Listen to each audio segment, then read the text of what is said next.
Baik, di sini saya akan menjelaskan terkait tentang navigasi Odoo 16, di mana ada beberapa hal yang akan saya jelaskan di sini. Yang pertama terkait tentang pembuatan database, kemudian eh, penjelasan terkait navigasi Odoo, mulai dari view chart, kemudian mode developer, view metadata, kemudian fitur search, filters, group by, dan sebagainya.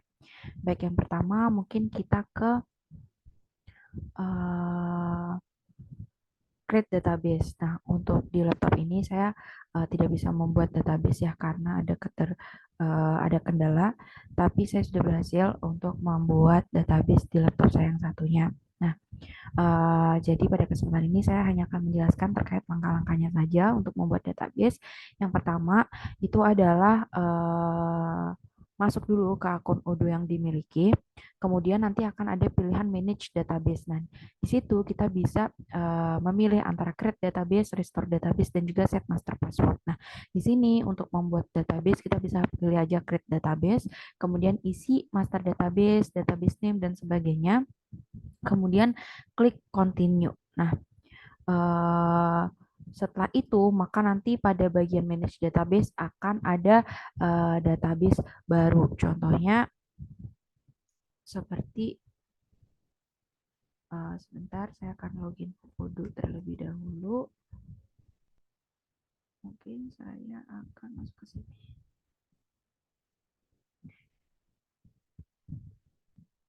Nah, saya akan logout terlebih dahulu.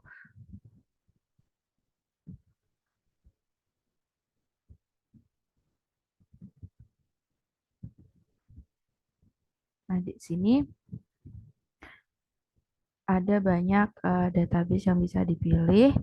Nah, kalau kita klik manage database, maka nanti kita akan bisa membuat di sini bagian bawah ada create database, restore database, dan juga set master password. Nah, di situ kita tinggal membuat database tersebut. Nah, kalau sudah, maka database tersebut bisa langsung digunakan. Nah, itu tadi cara untuk membuat database.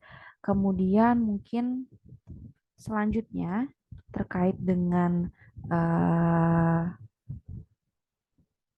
navigasi Odoo, saya akan menjelaskan terkait dengan view chart, di mana untuk tampilan di Odoo ini ada beberapa macam, mulai dari list, Kanban, dan sebagainya. Nah, caranya itu kita mungkin pilih dulu ya salah satu modul. Mungkin di sini kita akan pilih modul purchase. Kita pilih modul purchase, kemudian, nah contohnya di sini aja, request for quotation. Di sini kan ada beberapa daftar request for quotation ya. Ada beberapa daftar RFQ. Nah, di sini di bagian kanan ini ada beberapa view chart di mana ada list, kemudian ada Kanban, ada pivot, ada graph atau grafik, kemudian ada kalender, dan juga ada activity.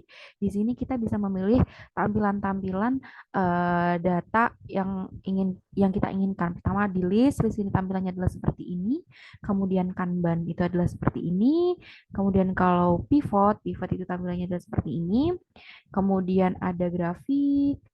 Untuk grafik ini pun kita bisa men-setting apakah grafiknya akan menggunakan bar chart, kemudian atau menggunakan line chart, menggunakan pie chart, dan sebagainya.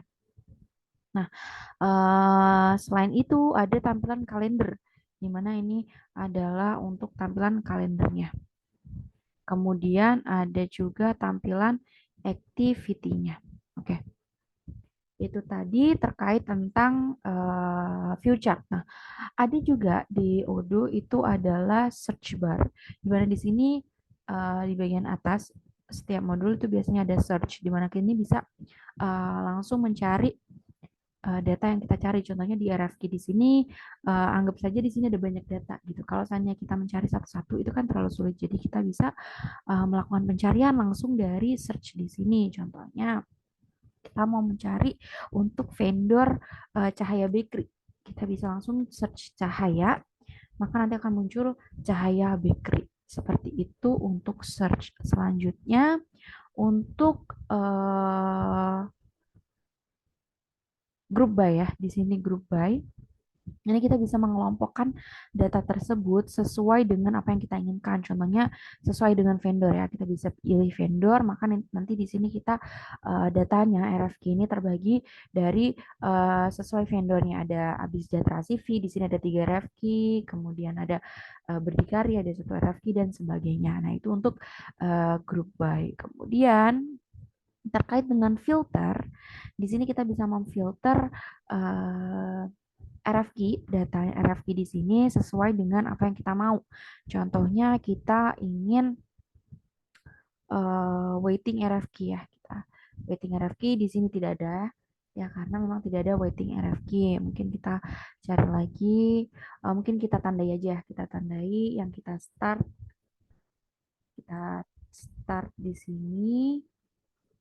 Nah, di sini kita bisa memfilter RFQ mana yang kita bintangi. Nah, di sini akan muncul sesuai filter kita. Baik, selanjutnya karena filter sudah, view chart sudah, kemudian kita akan mencoba mengaktifkan developer mode. Nah, di developer mode ini cara mengaktifkannya adalah kita tinggal ke bagian setting, kemudian kita tunggu. Nah, scroll paling bawah, maka akan muncul developer tools. Di developer tools ini kita bisa mengaktifkan developer mode dan kita bisa memilih, mungkin saya akan yang paling pertama, kita bisa langsung klik saja dan activate the developer mode. Nah, kita tunggu saja. Tanda bahwa kita sudah di developer mode itu adalah ada logo kumbang di sini. Logo kumbang di sini. Nah, caranya nah, kalau sudah ada logo kumbang di sini, artinya kita sudah berhasil mengaktifkan developer mode. Nah, kemudian selanjutnya saya akan menjelaskan terkait dengan view metadata. Di mana view metadata ini kita bisa melihat tampilan form. Tampilan form mulai dari creation date, kemudian creation user, dan sebagainya. Nah, caranya itu yang pertama, yang paling penting adalah kita harus mengaktifkan developer mode-nya terlebih dahulu. Nah, caranya mungkin kita akan menuju ke mode purchase. Mode purchase, di sini kita bisa melihat salah satunya contohnya ke RFQ ya. Kita ke RFQ Abdi Sejahtera di sini P0002. Kita bisa klik saja. Nah, di sini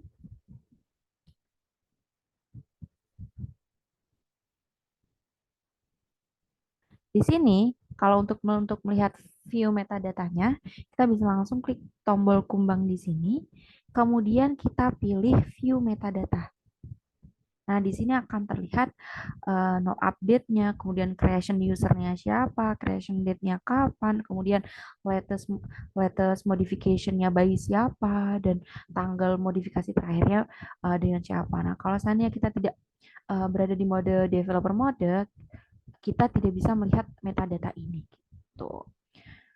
Mungkin itu saja untuk navigasi Odoo, penjelasan dari saya. Sekian, terima kasih banyak.